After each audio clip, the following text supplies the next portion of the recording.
Hello friends, आप सभी का स्वागत है। आज मैं एक कॉमन डाउट लेके आया हूँ।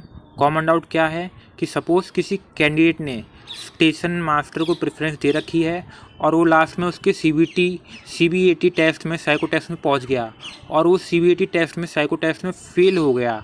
ठीक है, तो क्या उसे कोई दूसरी पोस्ट मिलेगी अगर उसने कट ऑफ क्लियर कर रखी होगी कि नहीं मिलेगी?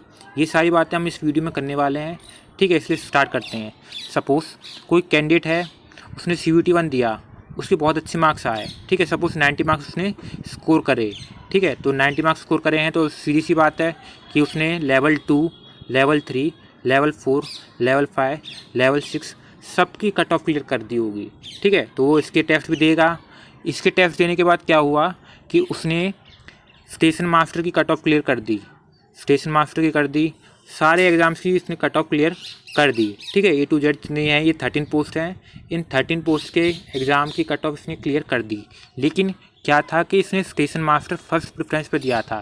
ठीक है, तो फिर इसने दिया इसका CBT 80 टेस्ट। ठीक है, साइको टेस्ट दिया।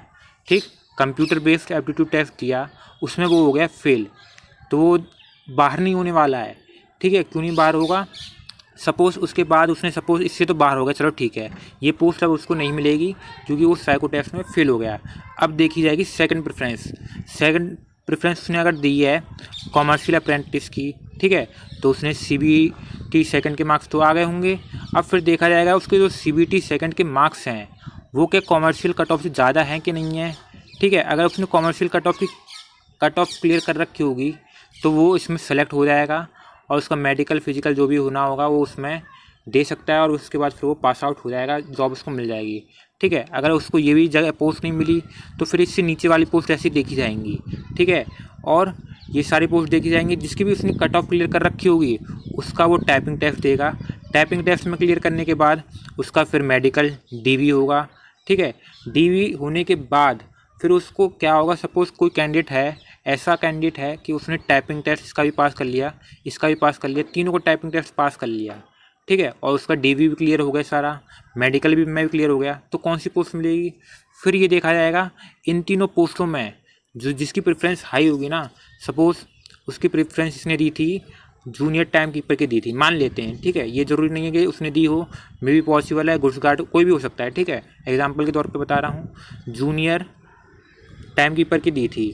ठीक है, प्रेफरेंस, लेकिन ये दो भी थे, इसकी भी स्किल टेस्ट इसने पास कर रखा था, लेकिन प्रेफरेंस जिसकी हाई होगी ना, हाई प्रेफरेंस पे जो होगा उसको वही पोस्ट मिलेगी, लेकिन एक ही पोस्ट मिलेगी लास्ट में जाने के बाद। ये नहीं है कि आप इसमें भी सेलेक्ट हो गए, इसमें भी सेलेक्ट हो गए, इसमें भी सेलेक्ट हो गए, फिर आप बोलो कि मेरे को ये पोस्ट नहीं चाहिए। रेलवे सुनेगा, प्रेफरेंस देखेगा रेलवे। ठीक है, आपने अगर स्किल टेस्ट सबका पास भी कर लिया और फाइनल मेरिट में आपका नाम भी आ गया ना, तो आपने जिसकी प्रेफरेंस हाई दी होगी आपको वो जॉब मिलने वाली है। ठीक है फ्रेंड्स, तो ये डाउट क्लियर हो गया होगा कि ये ज़रूरी नहीं है कि अगर आप साइको टेस्ट में फेल हो जाओ और आपने अगर दूसरे एग्ज़ाम की कट ऑफ भी, दूसरी पोस्ट की कट ऑफ भी क्लियर कर रखी है तो उसमें चांस नहीं मिलेगा, बिल्कुल चांस मिलेगा। ठीक है, एक में फेल होते दूसरे में मिलेगा, दूसरे में फेल होते हैं तीसरे में मिलेगा अगर आप कट ऑफ क्लियर कर रखी है। ठीक है, इसी तरीके से आपको सब में चांस मिलेगा और आपको जो इसमें आप पास करोगे उसी में आप आगे बढ़ जाओगे। ठीक है फ्रेंड्स, थैंक यू।